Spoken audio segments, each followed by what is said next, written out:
जय श्री कृष्णा। राधे राधे। वैशाख मास महात्म अध्याय 22। वैशाख के महीने को बहुत ही पवित्र महीना कहा गया है, इसीलिए इस महीने में पूजा और उपासना सबसे ज्यादा की जाती है। मुख्य रूप से इस महीने में विष्णु जी, परशुराम जी और देवी जी की आराधना करने का विधान है। साल में एक बार हमारे प्यारे श्री बांके बिहारी जी महाराज के चरण दर्शन भी इसी महीने में होते हैं। इस महीने में सूर्य उदय से पहले गंगा या किसी भी सरोवर में स्नान करने का विशेष महत्व है। अभी भी समय है, वैशाख का कुछ उपयोग कर लो, इसका कुछ फल ले लो। अब अपने श्री गणेश जी महाराज और अपने गुरुदेव को याद करते हुए वैशाख मास महात्म का अध्याय 22 सुनेंगे। वैशाख मास महात्म के अध्याय 21 में राजा पुरुयशा की पावन कथा को हम सुन रहे थे। अक्षय तृतीया वाले दिन भगवान श्री हरि विष्णु ने उन्हें दर्शन दिए। अब आज इस अध्याय में भागवत भक्ति के लक्षण तथा वैशाख स्नान की महिमा के साथ गंगा सप्तमी की महिमा की कथा को सुनेंगे। शुरू करते हैं। सूत जी महाराज सभी ऋषियों को भागवत भक्ति के लक्षण तथा वैशाख स्नान की महिमा बताते हुए राजा अम्बरीश और नारद मुनि का वृत्तांत सुनाते हैं। सूत जी महाराज बोले, एक समय राजा अम्बरीश ने नारद जी से बोला, हे मुनि श्रेष्ठ, आप संपूर्ण लोकों पर अनुग्रह करने वाले हैं। आपने भगवान विष्णु के सगुण और निर्गुण ध्यान का वर्णन किया। अब आप भक्ति का लक्षण बताइए। साधुओं पर कृपा करने वाले हे देव ऋषि, मुझे ये समझाइए कि किस प्रकार मनुष्य को कब, कहाँ, कैसी और किस प्रकार की भक्ति करनी चाहिए। इसके बाद सूत जी महाराज बोले, राजाओं में श्रेष्ठ महाराज अम्बरीश के ये वचन सुनकर देव ऋषि नारद जी को बड़ी प्रसन्नता हुई। वह उनसे बोले, राजन सुनो, भगवान की भक्ति समस्त पापों का नाश करने वाली है। मैं तुमसे उस भक्ति का भली भांति वर्णन करता हूँ। भक्ति अनेक प्रकार की बताई गई है। कौन कौन सी भक्ति होती है? मानसिक भक्ति, वाचिक भक्ति, कायिक भक्ति, लौकिक भक्ति, वैदिक भक्ति तथा आध्यात्मिक भक्ति। ध्यान, धारणा, बुद्धि तथा वेदांत के चिंतन द्वारा जो भगवान विष्णु को प्रसन्न करने वाली भक्ति की जाती है, उसे मानसिक भक्ति कहते हैं। मतलब दिमाग से की गई अर्थात मन से की गई भक्ति। दिन रात वेद मंत्रों के उच्चारण, जप तथा उपनिषद वेद आदि के पाठ जो भगवान की प्रसन्नता किए जाते हैं, उसका नाम वाचिक भक्ति है, अर्थात मुख से की गई भक्ति, बोलकर की गई भक्ति। व्रत, उपवास और नियमों के पालन तथा पांचों इंद्रियों के संयम द्वारा की जाने वाली आराधना, जो कि शरीर से साध्य होने के कारण कायिक भक्ति कही गई है, ये सब प्रकार की सिद्धियों को देने वाली है। मतलब जो हम शरीर से कर रहे हैं। पाद, अर्ध आदि उपचार, नित्य, वाद, गीत, जागरण तथा पूजन आदि के द्वारा जो भक्ति की जाती है, उसे लौकिक भक्ति कहते हैं। ऋग्वेद, यजुर्वेद और सामवेद के जप, संहिताओं के अध्ययन आदि तथा हविष्य की आहुति, यज्ञ आदि के द्वारा की जाने वाली उपासना का नाम वैदिक भक्ति है। द्विज पुरुषों ने अमावस्या, पूर्णिमा तथा विषुव योग, जब रात और दिन बराबर हो, तुला और मेष की संक्रांति आदि के दिन जो याद करने का आदेश दिया है, वह वैदिक भक्ति का साधक है। अब मैं योग जन्य आध्यात्मिक भक्ति का वर्णन करता हूँ, सुनो। योगज भक्ति का साधक सदा अपने इंद्रियों को संयम में रखकर प्राणायाम पूर्वक ध्यान किया जाता है, विषयों से अलग रहता है, वो ध्यान में देखता है भगवान का मुख अनंत तेज से चमक रहा है, ये सब वो ध्यान कर रहा है। ठीक है, भक्त को ये करना है। उनकी कमर के ऊपरी भाग तक लटका हुआ योग पवित्र शोभा पा रहा है। आप भी इस समय आंखें बंद करके सोचिए कि हमारे भगवान कैसे दिख रहे हैं। सोचिए, भगवान का मुख अनंत तेज से चमक रहा है, उनकी कमर के ऊपरी भाग तक लटका हुआ यज्ञ पवित्र बहुत सुंदर शोभा पा रहा है। उनका शुक्ल वर्ण है, उनकी 4 भुजाएं हैं, उनके हाथों में वृद्ध और अभय की मुद्राएं हैं, पीत वस्त्र धारण किए हुए हैं, उनके नेत्र बहुत सुंदर है, वो प्रसन्नता से परिपूर्ण दिखाई दे रहे हैं। हे राजन, इस प्रकार योग युक्त पुरुष अपने हृदय में परमेश्वर का ध्यान करता है। जैसे जलती हुई अग्नि लकड़ी को भस्म कर डालती है, उसी प्रकार भगवान की भक्ति मनुष्य के सभी पापों को नष्ट कर देती है। भगवान श्री विष्णु की भक्ति साक्षात सुधा का रस है, संपूर्ण रसों का एकमात्र सार है। इस पृथ्वी पर मनुष्य जब तक उस भक्ति का श्रवण नहीं करता, उसका आशय नहीं लेता, तभी तक उसे सैकड़ों बार जन्म, मृत्यु और जरा के आघात से होने वाले नाना प्रकार के दैहिक दुख प्राप्त होते हैं। यदि महान प्रभावशाली भगवान अनंत का कीर्तन और स्मरण किया जाए तो वह समस्त पापों का नाश कर देते हैं। ठीक उसी तरह जैसे वायु मेघ का तथा सूर्य देव अंधकार का विनाश कर डालते हैं। राजन, देव पूजा, यज्ञ, तीर्थ स्नान, व्रत अनुष्ठान, तपस्या और नाना प्रकार के कर्मों से भी अंतःकरण की वैसी शुद्धि नहीं होती जैसे भगवान अनंत का ध्यान करने से होती है। नर नाथ, जिनमें पवित्र यश वाले तथा अपने भक्तों को भक्ति प्रदान करने वाले विशुद्ध स्वरूप भगवान विष्णु का कीर्तन होता है, वही कथाएं शुद्ध है तथा वही यथार्थ है, वही लाभ पहुँचाने वाली और वही हरि भक्तों के कहने सुनने योग्य है। भूमंडल के राज्य का भार संभालने वाले धीर चित्त महाराज अम्बरीश, तुम धन्य हो, क्योंकि तुम्हारा हृदय पुरुषोत्तम भगवान के ध्यान में एकतान हो रहा है तथा सौभाग्य लक्ष्मी से सुशोभित होने वाली तुम्हारी नैष्ठिक बुद्धि श्री कृष्ण चंद्र की पुण्यमयी लीलाओं के श्रवण में पवित्र हो रही है। हे भूपते, भक्तों को वरदान देने वाले अविनाशी भगवान श्री विष्णु की भक्ति पूर्वक आराधना किए बिना अहंकारवश अपने को ही बड़ा मानने वाले पुरुष का कल्याण कैसे होगा। भगवान माया के जन्मदाता हैं, उन पर माया का प्रभाव नहीं पड़ता। साधु पुरुष उन्हें अपनी भक्ति के द्वारा प्राप्त करते हैं, इस बात को तुम भी जानते हो। राजन, धर्म का कोई भी तत्व ऐसा नहीं है जो तुम्हें पता ना हो। फिर भी जिनके चरण ही तीर्थ हैं, उन भगवान की चर्चा का प्रसंग उठाकर जो तुमने उनकी सरस कथा को मुझसे विस्तार के साथ पूछ रहे हो, उसमें यही कारण है कि तुम वैष्णव का गौरव बढ़ाना चाहते हो। मुझ जैसे लोगों को आदर दे रहे हो। साधु संत जो एक दूसरे से मिलने पर अधिक श्रद्धा के साथ भगवान अनंत के कल्याण में गुणों का कीर्तन और श्रवण करते हैं, इससे बढ़कर परम संतोष की बात तथा पुण्य मुझे और किसी चीज में दिखाई नहीं देता।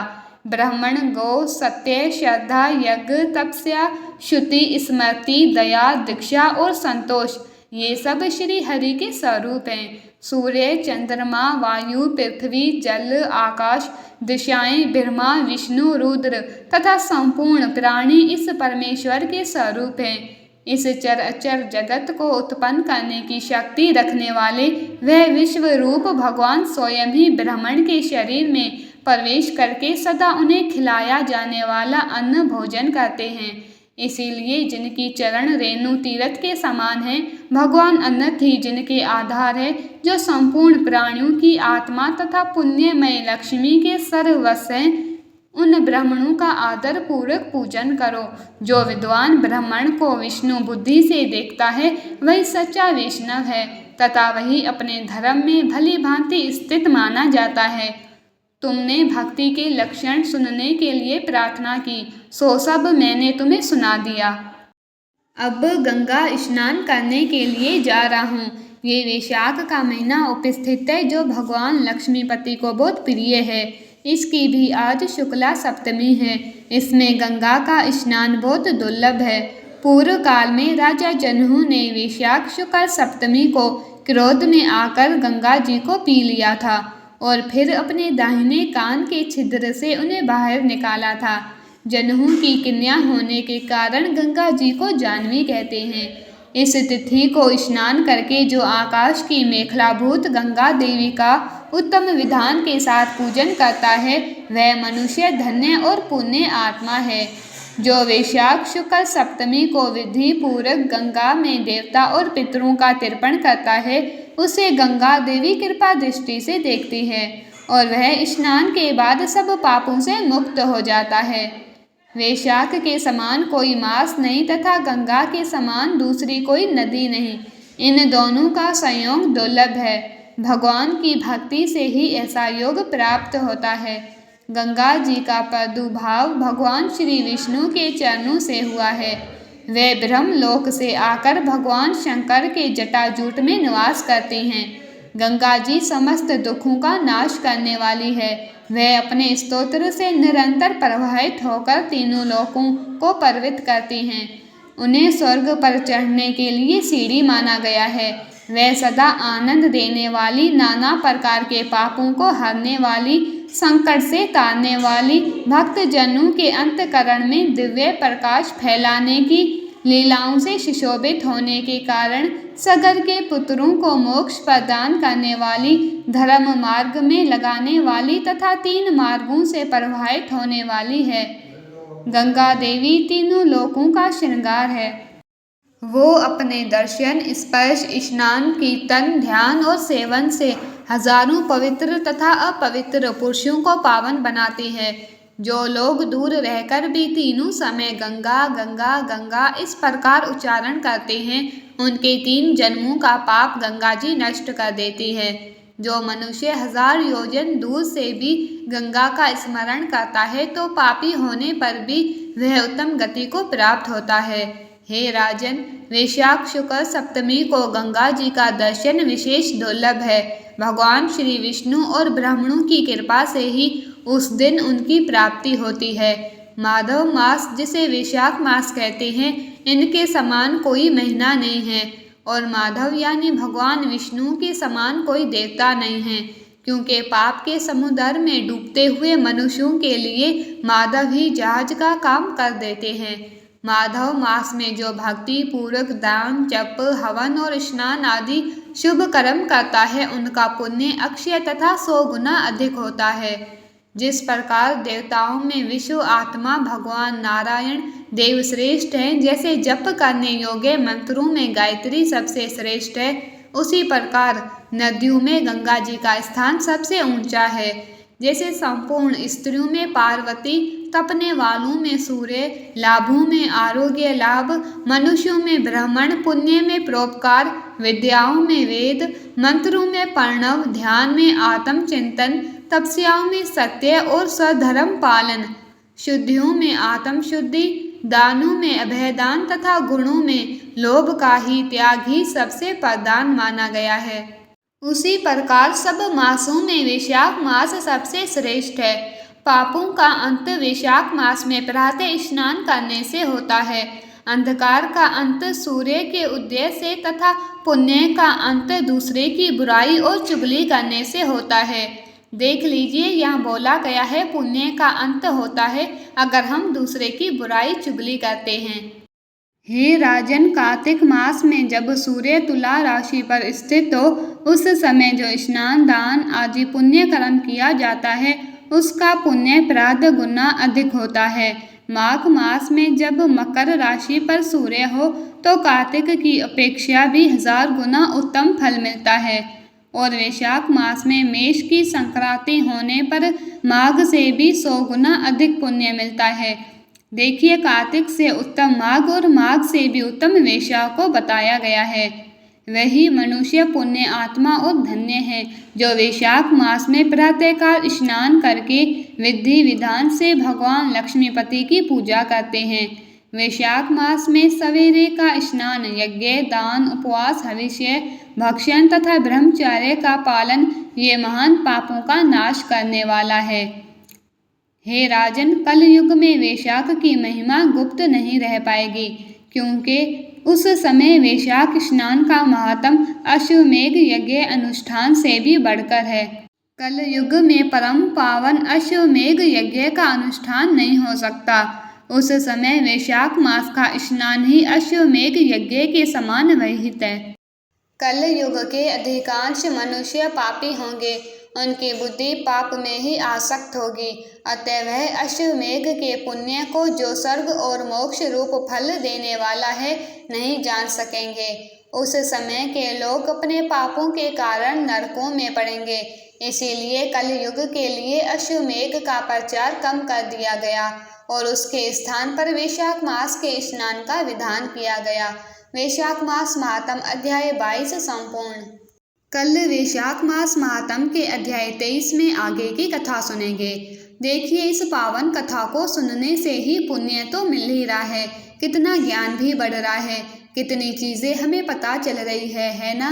अंत में फिर याद दिलाना चाहूंगी, क्षणभंगुर जीवन है पगले, क्षणभंगुर जीवन है पगले, कर ले प्रभु का ध्यान रे, ना जाने कब देह का पंछी कर जाए प्रस्थान रे, है ना।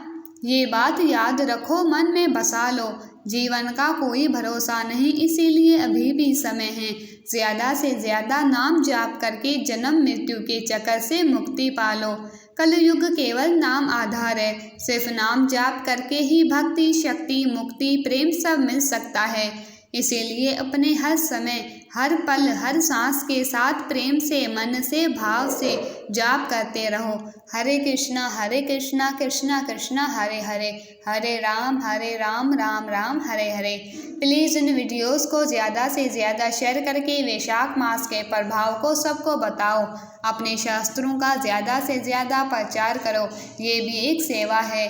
Please like, share and subscribe. जय श्री कृष्णा।